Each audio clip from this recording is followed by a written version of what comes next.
Shubor nakaslem jong udongsan Hima. Menteri Rangba ka jela Conrad ke Sangma ha ka sngi tho dieng ulapan bana bakum ka jing rakhi pendan buram ya ka lengkhu sngi kha banyo phau sansnem jong Menteri Rangba barim uliet Purno agitok Sangma on Maramot lut ya barok ki Jingtei balashna ha ka jela ha ka por jong Purno kane ka jing pen bana kalawan ha ka por ba Conrad ulale jurep ya katura supermarket kabala pli de Purno ha usnem syajar khandai spa khandai phra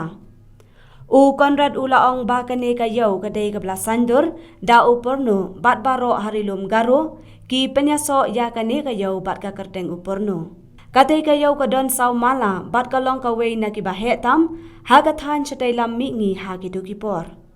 Conrad ulaong badon kam ban penbha ya katay kayaw bat ka sorkar kan sale ya kabadon kam ban Maramot ya ka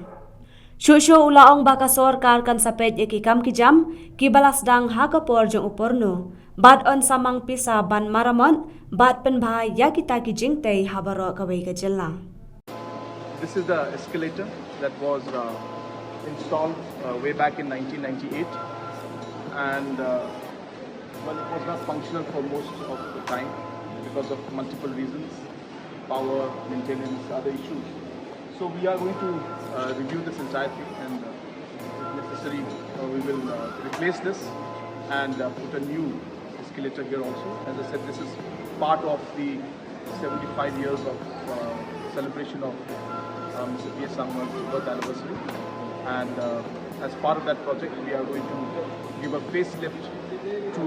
this very important and iconic Sura supermarket, which was the initiative of late Sangma and everybody related to him, and hence we would like to give this a facelift, improve it and give it a better infrastructure. So we will come here to see what can be done and whatever steps are required, we will take those initiatives.